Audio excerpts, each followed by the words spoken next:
War stories. Some of history's most important lessons are not found in books. They're found in the minds of ordinary people who lived through extraordinary events. For our Eyewitness to History contest, we ask readers to interview people who have witnessed historic events. 3 winning interviews have a common theme: life as a child during World War II. The war began on September the 1st, 1939, when Adolf Hitler's Nazi Germany invaded Poland. The United States entered the war in 1941 after Japan, Germany's ally, attacked the U.S. naval base at Pearl Harbor in Hawaii. The war ended in 1945. The first story is called A Jewish Girl Growing Up in Germany in the 1930s by Julie Sarn, the Latin School of Chicago.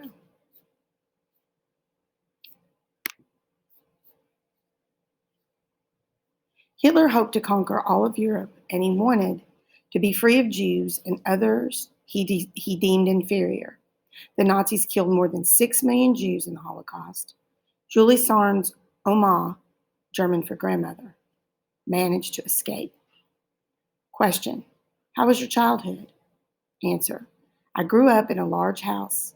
My father was a wealthy lawyer and an officer in the German cavalry in World War I. We lived in an expensive suburb of Berlin. I went to a private school. We had many servants. When did things start to change? Answer: in 1933. I was 7 and I was told little, but suddenly my governess was gone.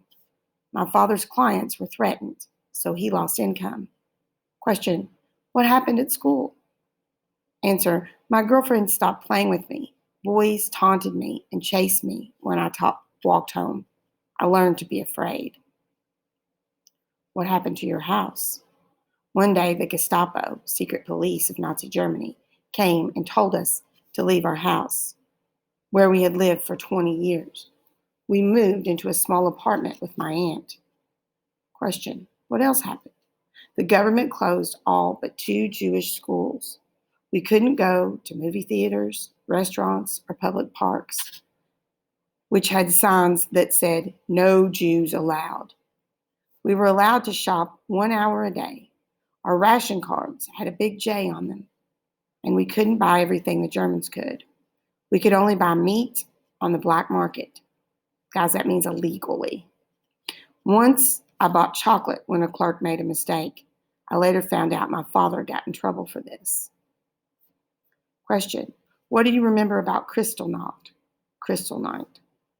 Answer: in November of 1938, most synagogues were burned, Jewish shops were looted, and the windows were smashed. Men were sent to concentration camps. My father hid at his sister's house. I didn't know where he was, but he called daily. Guys, looted means people broke the windows and went in and just took whatever they wanted. Question: did you try to leave Germany? Answer: I was to go to England, but I couldn't, as I had an operation. In the hospital, I heard the groaning of men released from the concentration camps with frostbite or worse. I shall never forget that sound. Question: when did you leave Germany? Answer: my father and I left Germany on December 7th, 1940, when I was 14.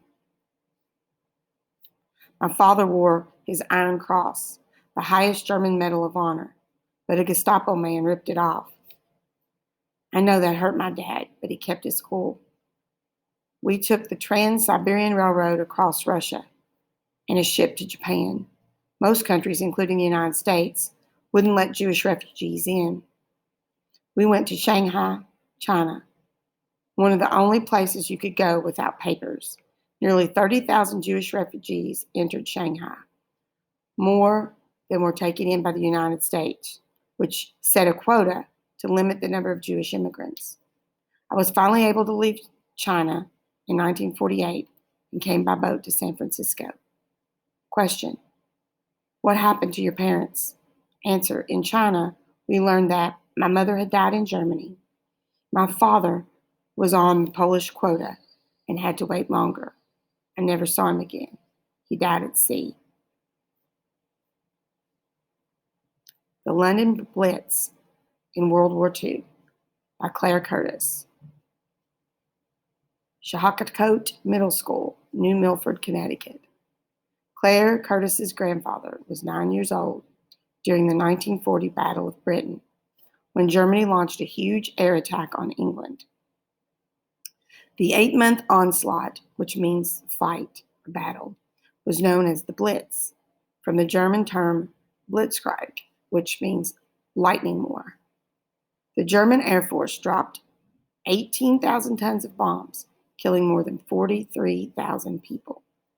Question. Where did you live? Answer. I was living in London with my parents and attending school. Question.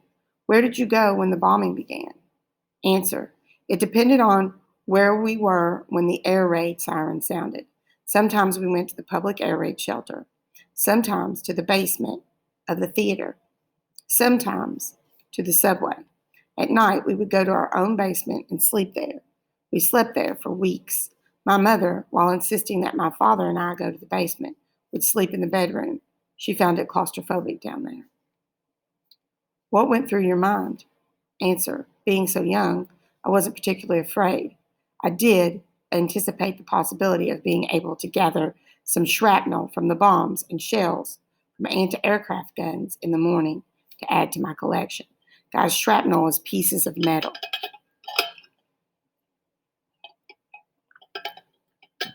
Did you ever get used to it?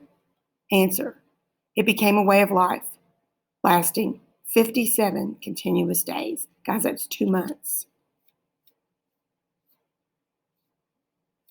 Question. What did the city look like after the bombing? Answer. The city seemed in ruins. Some buildings were still burning. The rescue of people who were trapped under the debris came before the fighting of the fires. Firemen were busy night and day. Even as the bombs were still falling, glass and bricks were strewn all over, and roads had to be cleared for ambulances and fire trucks. All able-bodied men were recruited to clear rubble. Question. Was your house ever attacked? Answer. One day, without warning, bombs landed in our area, one striking the house directly across from ours. The woman in the house was killed, and her body landed on our front yard. All of the windows in the front of our house were shattered, but no major damage was done to the building. I had been playing in the front room. Just moments before the bombing, I had gone to the kitchen in the back of the house beside my mother. So this person probably would have been killed, Claire. Imagine if they were actually a war taking place and bombs falling right in your front yard. This is true for people in the world today, too. Question. London was bombed day and night. What did you do to stay safe? Answer. Everyone carried a gas mask. I carried mine to school, where periodically we would have air raid drills. The shelter in my school was in the basement, and during air raid, all of the classes would go down there and wait for the all clear. This sounds like a tornado drill, guys. There were benches for us and blankets. The small windows in the basement were mounted with sandbags. If there was not time to get to the basement, we had to wear our gas masks and crouch under our desks, covering our heads with our hands.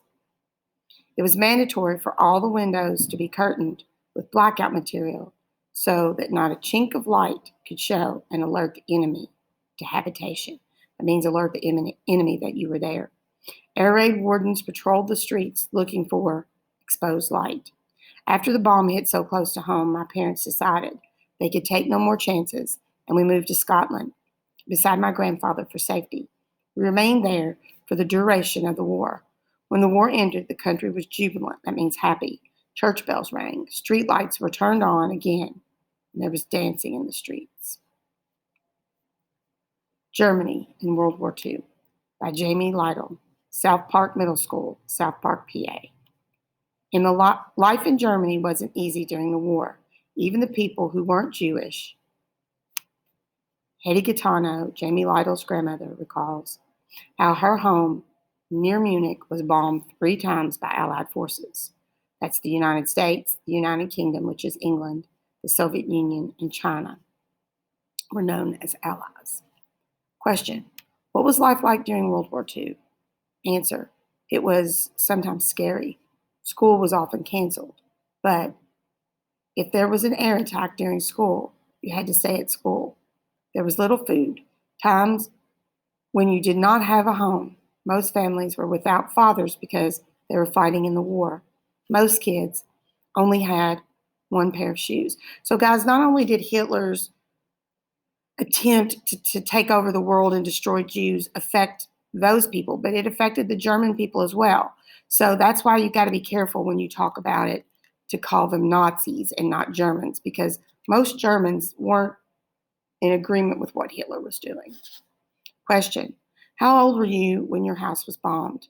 Answer: the first time I was 5. The second time and third times I was 6. Question: were you alive, or were you aware of your house was being bombed? Answer: yes, because we were at war with the Americans. Question: what do you remember? Answer: I remember being in the shelter and everything was shaking. Once we came out of the shelter and our house was burning. So we spent the rest of the night on the street. We usually slept in our clothes because if there was an air attack, we were not allowed to turn the lights on or there was no electricity. The first bombing of our house was at night. The adults were so upset about our homes being destroyed. But as a 5-year-old child, I looked up to the sky and saw the most beautiful red sky I'd ever seen. The red was a reflection of the burning city of Munich. Question: what was the procedure? That means what did you do? The process when the air raid signal went off. Answer: you rush to the shelter. You take, if you can, bare necessities, a blanket, a piece of bread, or maybe your doll. Question: what happened at the war's end? Answer: the Americans came and they were smiling and giving us chewing gum, peanut butter, and coffee. It was several years of rebuilding our house and going back to a normal life, which meant going to school. Number 1. For the Eyewitness to History contest, readers were asked to interview people who have witnessed the historic events. What was the common theme of the 3 winning interviews of this text? A. Life as a child at a Jewish school. B. Life as a child during World War II. C. Life as a child in London, England. Or D. Life as a child in the Trans-Siberian Railroad. Number 2. What does Julie Sarn's Oma describe in the first interview? A. The way she was treated by her classmates. B. The body of a neighbor landing in her front yard. C. The bombing of her house near Munich. Or D. The work firemen did while the bombs were falling. Number 3. Claire Curtis's grandmother was not afraid on the nights his family had to sleep in the basement during the air raid attacks in England. What evidence from the text supports this statement? A. He looked forward to collecting shrapnel from the bombs and the shells from the aircraft guns the next morning. B. The shelter in his school was in the basement during the air raids. All of the classes would go down there. C. His mother would sleep in the bedroom because she found it claustrophobic down in the basement. Or D. While all the windows in the front of the house were shattered, no major damage was done to the building. 4. Based on the information in the text, how might Hetty Gaetano's experience as a child living in Germany during the war best be described? A. Scary and unpredictable. B. Easy and comfortable. C. Calm and boring. D. Safe and predictable. And guys, there is the little circles that you slide over. So, I can get it to stay there. Drag and drop the shapes below to circle the answers for number 1, number 2, number 3, and number 4. So when you pick, you can draw your own if you want, or you can click on these and drag them over there onto whichever answer you pick. Okay? Same thing for 5, 6, and 7. For number 8, you're going to type in the box that's down there. Let's look at 5.